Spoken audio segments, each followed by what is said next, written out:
उत्तराखंड कांग्रेस की कलह सुलझ नहीं रही। दिल्ली में राहुल गांधी के घर 2 दिन तक चली मैराथन बैठकों के बाद भी कोई रास्ता नहीं निकला। हर कोई अपनी अपनी राय रख रहा है, लेकिन समाधान क्या होगा इसका जवाब किसी के पास नहीं है। राहुल गांधी ने उत्तराखंड कांग्रेस के नेताओं से पहले अलग अलग बात की, उसके बाद प्रीतम और हरीश रावत को एक साथ बिठाकर भी बात की, लेकिन उनके पास भी अभी तक इस लड़ाई का कोई हल नहीं है। और यही वजह है कि देरी हो रही है चुनाव अभियान में, देरी हो रही है लीडरशिप तय करने में, और देरी हो रही है उस मुहिम में जो कांग्रेस का सपना है, यानी 2022 में सत्ता तक पहुंचने का।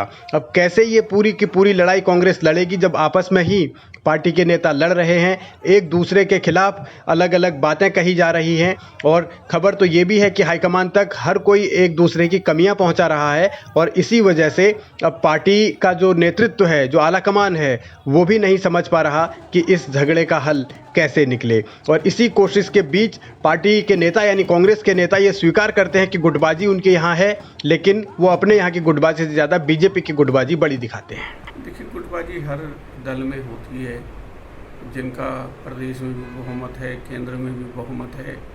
अब आज ही देखा कि कई लोगों को उन्हें हटा दिया, राज्यपाल बना दिया, अब मंत्रिमंडल विस्तार की बातें चल रही हैं।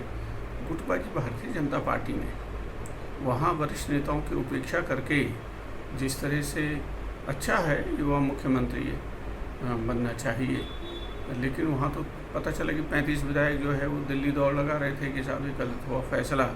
तो वो लोग अपने हाईकमान केंद्रीय नेतृत्व के फैसले पर भी उंगली उठा सकते हैं। हमारे यहाँ इस तरह की स्थिति नहीं है। गुटबाजी हर दल में होती है, हर घर में होती है, तो इसको उस रूप में लेना चाहिए।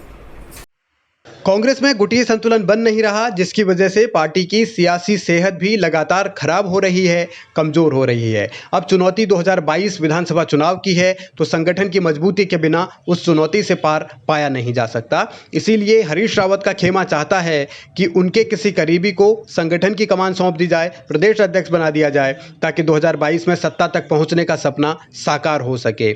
दूसरी तरफ प्रीतम सिंह का कैंप है, जो ये चाहता है कि प्रीतम को अगर हटाया जाए तो फिर उनके बदले उनके ही किसी करीबी को प्रदेश अध्यक्ष बनाया जाए, ताकि उनका भी दबदबा बना रह सके। हालांकि प्रीतम का वीक पॉइंट यह है कि जब से वो प्रदेश अध्यक्ष बने तब से कांग्रेस उत्तराखंड में कोई भी चुनाव नहीं जीती, चाहे उपचुनाव रहा हो, चाहे लोकसभा चुनाव रहा हो, चाहे फिर पंचायत का चुनाव रहा हो।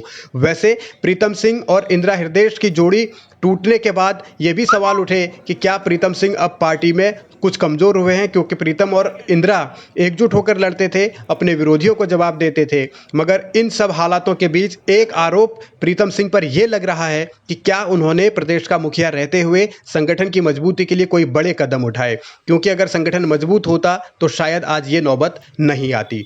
दूसरी तरफ अब राहुल गांधी के घर जब बैठक हुई है तो सुलह के फॉर्मूले के तौर पर कार्यकारी अध्यक्ष को लेकर भी चर्चा हुई है, यानी एक अध्यक्ष होगा और उसके अलावा दोनों गुटों से 3 चेहरों को कार्यकारी अध्यक्ष बनाया जा सकता है। इसके लिए कुछ बड़े नेताओं को दिल्ली से फोन भी आए हैं, लेकिन ये सिर्फ अटकलें हैं, कयास हैं, और समाधान क्या होगा अभी आला कमान की ओर से इस पर हरी झंडी आना बाकी है।